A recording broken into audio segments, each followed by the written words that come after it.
Lods, manatili lang kayo sa ating bahay. Ayan mga lods, paglapag lang kayo dyan mga lods. Magkakaroon na kayo mga lods ng ulam tip. Yan mga lods, napasarap yung ginisang picture with people mga lods. Okay, kaya subscribe and like, comment. Maglapag lang kayo mga lods. Thank you so much. Swak na swak sa lasa, swak sa lasa, swak na swak sa yung bite. Thank you lods. Ulam tip. Thank you so much lods. Thank you. Ayan, thank you so much. Yan nga, ito na naman ang ating swak na swak sa inyong panglasa mga lods, yung ating lulutuin na ulam tea. Yan, napakasarap nito mga lods. Siyempre, di ka sarap yan pag walang ating ulam tea. Swak na swak sa budget, swak sa lasa, swak sa sustansya. Ayan yung ating mga fan mga lods, sibuyat. Lagyan na natin mga lods na ang durog na pamienta. Masarap sa panlasa. Ilagay na rin natin mga lods ang ating oyster sauce na pampasarap sa ating gagawing lotong ulam tips. Wow. Yan. Wow. Masarap pag mayroong oyster sauce. Yan.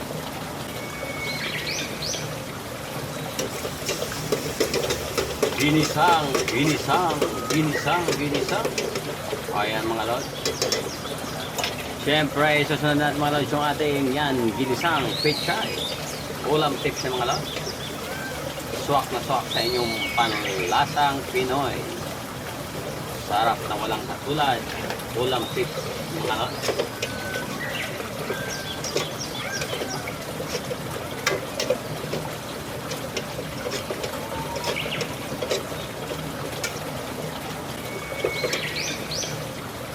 Lalagyan natin mga lods ng bechi.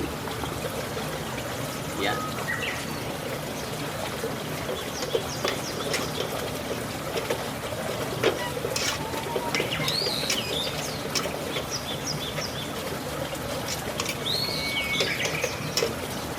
Ang pinakamadabis niya mga lods yung ating ayan hipon mga lods.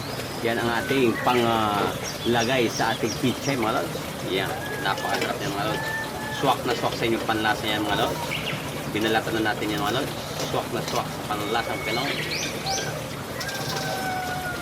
Ito na naman mga lods yung ating ulam tips para sa inyo. Swak na swak sa inyong lasa, swak sa bulsa, swak sigurado kayong makakawaw kayo sa lasa nito mga lods. Yan.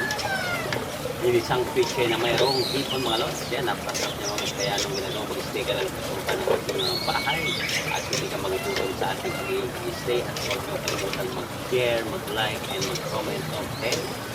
At sigurado ko kayong babalikan ko kayo agad mga lods. Ayan. Thank you so much sa inyong mga lods. Ito na nga yung ating finished product ng ating nilutong ginisang pechay na mayroong ipon mga lods. Napakasarap na mga lods. Kaya ano pang ginagawa nyo, mag-subscribe and share kayo, manatili lang kayo sa ating bahay. Yan, sigurado po kayo may lalapag po kayo yung balang araw mga lods. Yan, thank you so much. Yan, ginisang pechay with ipon mga lods. Yan, napakasarap na mga lods. Okay, kaya thank you so much sa inyo. Yan, panoorin nyo lang yung ulam tips. Swak na swak sa yung bulsa, swak sa sustansya mga lods. Ayan, thank you so much. God bless. Reveal mga lods sa ating ulam tips mga lods. Ayan na yung ating save sa ulam tips. Kaya mga lods, panoorin nyo ang ating mga ulam tips para makasave na rin kayo ng inyong budget. Ayan, kaya panoorin. Ayan, meron na tayong 1,000. Meron pa tayong mga tigsi 50 mga lods. Kaya mag-save na rin kayo. Mag-save your budget. Ulam tips sa bulsa, swak sa sustansya, swak sa lasa. Kaya ito mga lods, panoorin nyo, i-share and mag-like lang mga lods. Okay, thank you so much mga lods. Meron na tayo. Save your money, save your budget, okay?